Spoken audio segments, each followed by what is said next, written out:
this is a diagram that I created whilst I was doing my PhD on how to basically map time, money, and people and workload.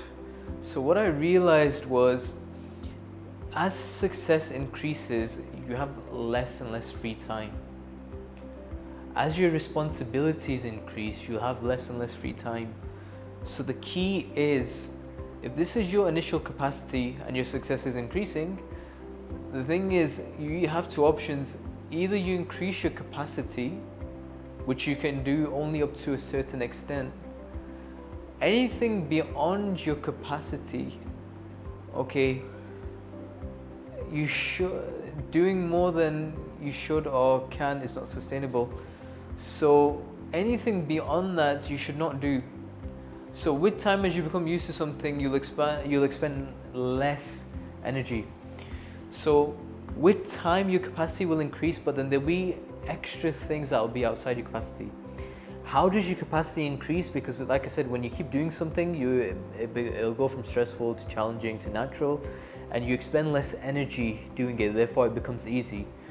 Only then should you take on more tasks, okay, as your capacity increases more. So only as that increases should you take on more. But say for instance your success is increasing at a rapid rate, then the key thing then is when things come out of your capacity, then you need to say no to more work. This is the key thing. This is a tough one. Saying no to more work. Everyone wants to take on more. Why not? But you know what?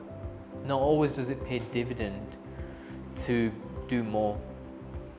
If you're compromising on your health, if you're compromising on other aspects of your life, there's no point taking on more. But say you do need to take on more, then the next step is to delegate it. Delegate it internally if you can. If you can't, then hire it out to someone. So again, or you can outsource it externally.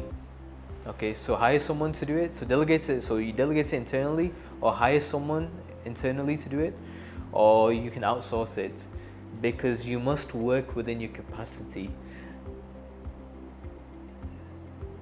This is where there's an interlink between module 2 and 3, because although time is very important, and like I've explained, it's one of the phenomena that once it goes it never comes back, unlike health, which goes and it can come back. The thing is, losing your health constantly also is not a good idea, because with health you're losing time if you keep burning yourself out. Another thing, another way of looking at it is, if you have time, do it. If you don't have time, you need money. You need money to either recruit or outsource people. So this concept is basically other people's time or other people's money. And at the end of the day, you need people to do that. People of action are successful. So the other thing that I want to mention is when it comes to relationships. When it comes to relationships, the formula is exactly the same. You must form strong relationships. Sometimes we can always make mistakes, and I've made mistakes as well in the past with relationships, but the bottom line is you can always bounce back, and the key thing is to deliver what you promise. So strong relationships come down to credibility, which is established through trust and reliability, which is delivering what you promise.